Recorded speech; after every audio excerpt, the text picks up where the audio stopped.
Welcome to part two of How Do You Feel? Primary and Secondary Emotions. So as we mentioned in the last video, emotions are an important component of interpersonal communication because they can drive our behavior. They can drive our nonverbal behavior, and they can also be the thing that causes us to communicate with others in a very specific way. In this video, we're going to talk about primary and secondary emotions. So what are primary and secondary emotions? Primary emotions are those innate emotions. In our last video, we talked about babies and how early it is that we start to adapt behaviors related to our emotions. So these are our primary emotions. Now we experience primary emotions for a very short time. They come on really quickly. We may not even know that we're feeling them in that moment. So if you've ever had that sort of flash of sadness that comes from potentially what we call a grief ambush, when something comes up after you've lost somebody, you know that that sadness comes on very, very quickly. It can also go away very, very quickly. But it's usually reaction to an outside stimulus, something that you have encountered. So for example, when I lost my father, I know that he had always wanted to be able to make his own gin. And one day I was walking through a grocery store and I saw a kit to make your own gin. And I got this immediate flash of sadness. And it was a reaction to that outside stimulus that created that emotional reaction inside of me. Now, these primary emotions are experienced across cultures. So if you go back to our conversations about intercultural communication, these are things that regardless of where you go in the world, whether you're in the Amazon, you're in China, you're in Africa, you are in Native American tribes, or you are down in Australia, you are going to find these particular emotions everywhere that you go. Here are some of the primary emotions that we're looking at.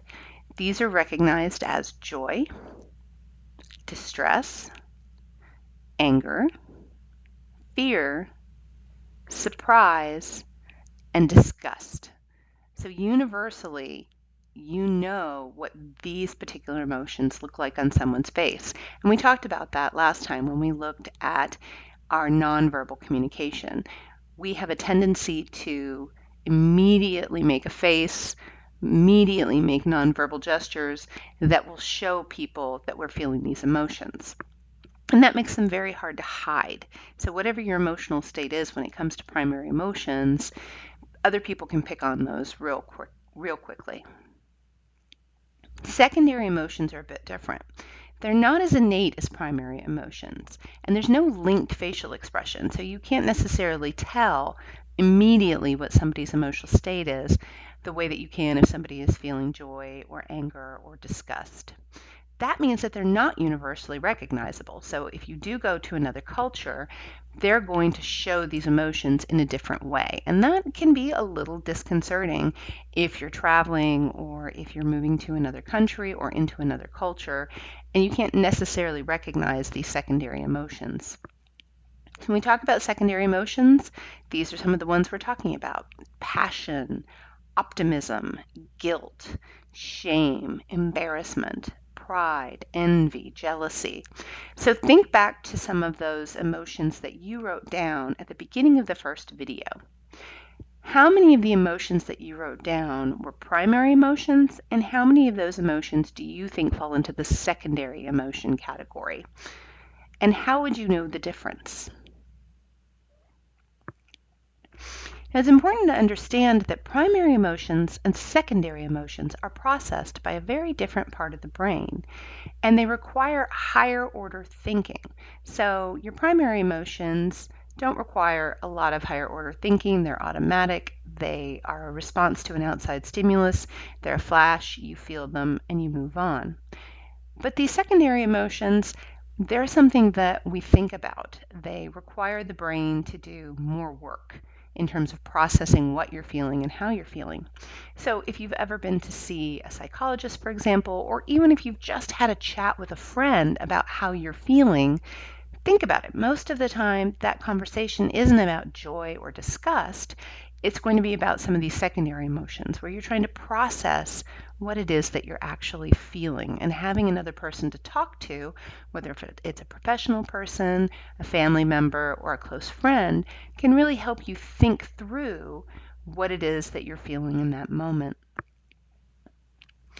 So these secondary emotions develop over time. They're not instantaneous, which means they're also going to take longer to fade away. So if you're feeling, for example, guilt, that guilt could stick with you for a good long while. And anybody who's ever experienced guilt knows that it's very rarely just a flash. They're also interpersonal as opposed to intrapersonal.